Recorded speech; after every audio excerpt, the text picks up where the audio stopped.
السلام علیکم اسٹوڈنٹس، میں آپ کی ٹیچر مس صفت جہاں مطالعہ پاکستان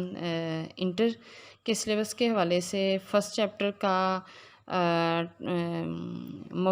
موضوع جو ہے رسول اللہ صلی اللہ علیہ وسلم کی سنت، آج ہم اس کے اوپر بات کریں گے۔ یہ جولائی 2022 میں انٹر کا جو سلیبس ہے یہ اب مکمل طور پہ چینج ہو چکا ہے، جس کو بڑا مختصر کر دیا گیا ہے۔ یعنی انٹر کا جو پہلا آپ کا سلیبس تھا وہ 11 ابواب کے اوپر مشتمل تھا، لیکن اب اس کو بڑا مختصر کر کے 6 ابواب کے اوپر کر دیا گیا ہے، جس سے بچوں کو مطالعہ پاکستان کی تیاری کرنے میں بڑی آسانی ہوگی، اور بہت حد تک یہ جتنے بھی موضوعات اس سلیبس کے اندر شامل کیے گئے ہیں وہ بہت آسان ہیں، بالکل 9th 10th کا سلیبس ہے۔ تو چلیں باب نمبر 1 کے دوسرے ٹاپک کی اوپر ہم بات کرتے ہیں۔ تو دوسرا ٹاپک ہے ہمارا رسول اللہ صلی اللہ علیہ وسلم کی سنت، یعنی ابھی یہ ہمارا وہی ٹاپک چل رہا ہے، اسلام بحیثیت پاکستان کی نظریاتی اساس۔ تو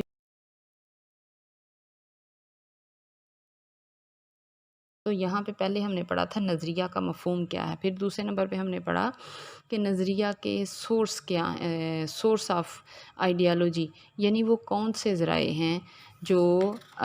ہمارا نظریہ بنانے پہ ہمیں مجبور کرتے ہیں بحیثیت اسلام، اگر پاکستان کی بنیاد دیکھا جائے تو وہ۔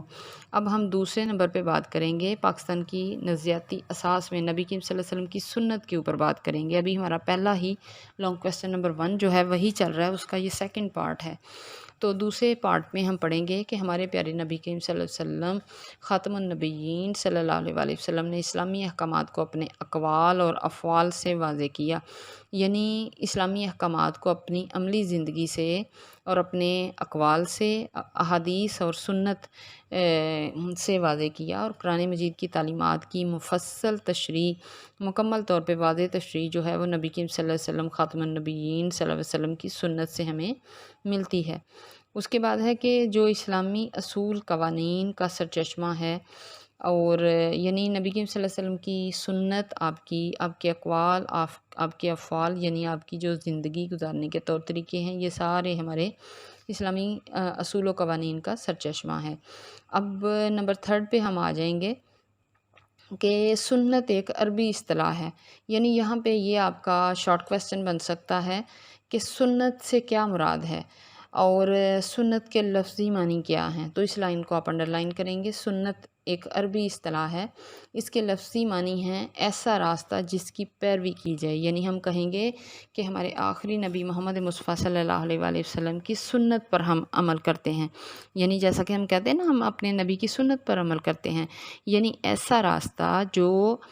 جس پر ہمارے نبی کریم صلی اللہ علیہ وسلم چلے، جس کے اوپر عمل کر کے ہمارے آخری نبی محمد مصطفیٰ صلی اللہ علیہ وسلم نے عمل کر کے دکھایا، ہم اسی راستے پر چلتے ہیں، ہم اسی کی پیروی کرتے ہیں، تو سنت اس کو کہتے ہیں۔ پھر قرآن مجید اسلامی اصولوں کے بنیادی خد و خال بیان کرتا ہے، لیکن اس کی تشریح، اب یہاں پہ قرآن کا حوالہ دے کے تو پھر کہا جاتا ہے کہ قرآن کے اندر بیان کر دیا گیا، یعنی مختلف قوموں کے واقعات بیان کیے گئے، لیکن ان کی تشریح، ان کی وضاحت، اس کے بارے میں تفصیل سے جو بتایا وہ نبی کریم صلی اللہ علیہ وسلم کی احادیث سے ہمیں وضاحت ملتی ہے، اور اسلام کے بنیادی ارکان یعنی ایمان، نماز اور روزہ ہے، زکوٰۃ ہے، حج ہے اور جہاد ہے، جو کہ آپ 6 7 8 سے ہی ان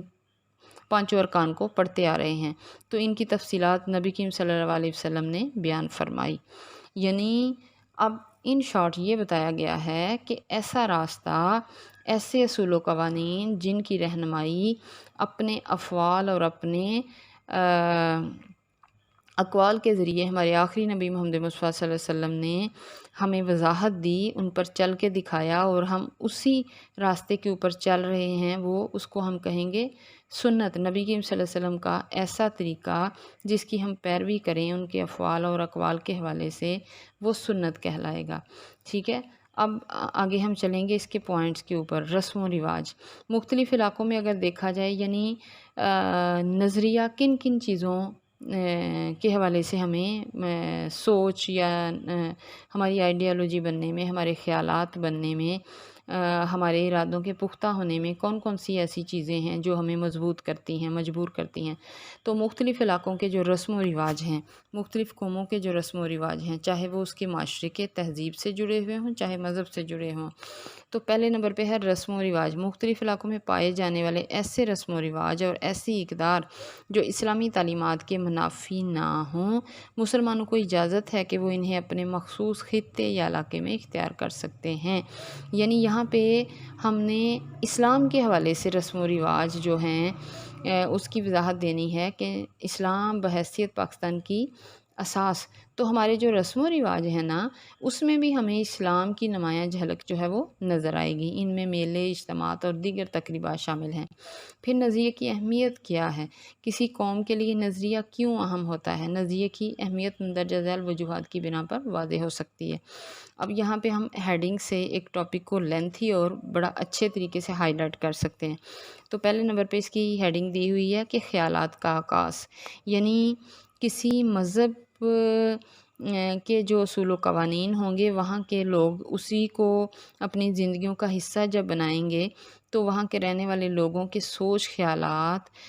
جو ہے اس کی عکاسی کر رہے ہوتے ہیں۔ نظریہ جو ہے کسی بھی قوم کے لوگوں، کسی بھی معاشرے کے لوگوں کے سوچ خیالات کی عکاسی کرتا ہے، یعنی اس کو ریفلیکٹ کرتا ہے، ریفلیکشن آف آئیڈیاز۔ تو نظریہ افکار و خیالات کا عکاس ہے، یعنی میری اور آپ کی جو سوچ ہے، ہمارے جو خیالات ہیں اور جو آپ کے تفکرات ہیں، آپ کیا سوچتے ہیں، آپ کیا ذہن رکھتے ہیں، آپ کے کیا خیالات ہیں، تو یہ نظریہ جو ہے افکار و خیالات کا عکاس ہے۔ کسی بھی انسان کی سوچ، افکار، اس کے خیالات کو واضح کرتا ہے۔ یہ معاشرے میں رہنے سہنے، طرز زندگی اور باہمی تعلقات کے اصول بھی متعین کرتا ہے۔ ٹھیک ہے، یعنی جس مذہب کی جیسی بنیادیں ہوں گی، جیسے ہماری مورل ویلیوز اسلام کے مطابق جو ہیں، ہماری اخلاقی اقدار جو ہیں، یعنی خوشی غم میں ہم نے ایک دوسرے کا ساتھ بھی دینا ہے، خوشی کو محسوس بھی کرنا ہے، غم کو بھی بانٹنا ہے۔ پھر ہماری اخلاقی اقدار میں ہے کہ بڑوں کا ادب کریں، چھوٹوں سے پیار کریں۔ تو یہ تمام چیزیں جو ہیں، جیسے مذہب کی بنیادیں ہوں گی تو وہی سوچ خیالات، وہی اصول و قوانین جو ہیں وہ نظریے کے ذریعے عکاسی کر رہے ہوں گے۔ تو اس کے بعد پوائنٹ ہوگا قومی اتحاد کا سرچشمہ۔ نظریہ ہی ایک ایسی چیز ہے جو لوگوں کو ایک پلیٹ فارم پر جمع کرتا ہے اور اتحاد کا سرچشمہ ہے، اور نظریہ ہی برصغیر کے مسلمانوں کو ایک پلیٹ فارم پہ جمع کرنے کا، اکٹھے کرنے کا سبب بنا، یعنی تحریک پاکستان کا سبب بنا۔ اس کے بعد ہے رضائے الہی کا حصول۔ اسلامی جو نظریہ ہے وہ انسانوں کو فلاح و بہبود کے لیے جد و جہد پر ابھارتا ہے، ٹھیک ہے، جس کے نتیجے میں اللہ تعالیٰ راضی ہوتا ہے۔ رضائے الہی کا حصول، تو یہ جد و جہد اقوام کے لیے زبردست قوت محرکہ کا کام دیتی ہے۔ قوت محرکہ یعنی ایک ایسی طاقت جو لوگوں کو حرکت میں لے آئے، کسی کام کے سوچنے کے لیے ذہنی طور پہ، جسمانی طور پہ آپ کو چاقو چوبند کر دے یا کچھ کر گزرنے کے لیے تیار کر دے۔ تو درست فیصلے میں مددگار، آپ کی جو سوچ بن چکی ہوتی ہے، جیسے اسٹوڈنٹس ہیں تو وہ کسی ادارے میں جاتے ہیں تو ان کا ایک ذہن بنا ہوتا ہے کہ میں یہاں سے ایسی اپنی کارکردگی دکھا کے، اچھی کارکردگی کے ذریعے، اچھے نمبروں کے ذریعے ایک اچھا مقام بنا کے یہاں سے جاؤں گا، اچھا نام پیدا کر کے جاؤں گا۔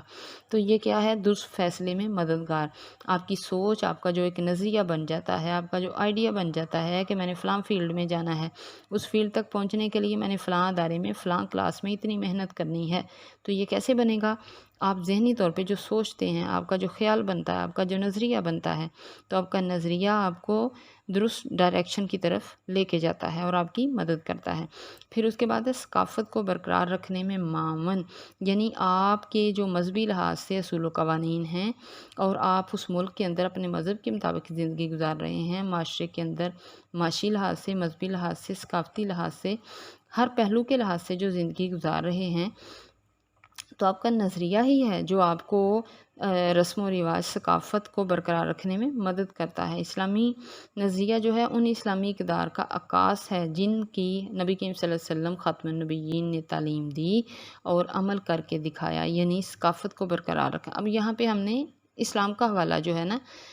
سب سے پہلے وہ دینا ہے. یعنی اگر ہمارا ٹاپک چل رہا ہے اسلام بحیثیت پاکستان کی نظریاتی اساس، تو ثقافت کو برقرار، ثقافت کیا ہے؟ یعنی اسلامی ہمارے جو طور طریقے ہیں زندگی گزارنے کے، اگر دیکھا جائے تو اس کو ہم نے برقرار رکھنا ہے. تو یہ اسی صورت میں ممکن ہے کہ جب نبی کریم صلی اللہ علیہ وسلم نے ہمیں جو تعلیم دی اس پہ عمل کر کے دکھایا، اور ہم اسی کو آگے لے کے چل رہے ہیں تاکہ وہ برقرار رہے.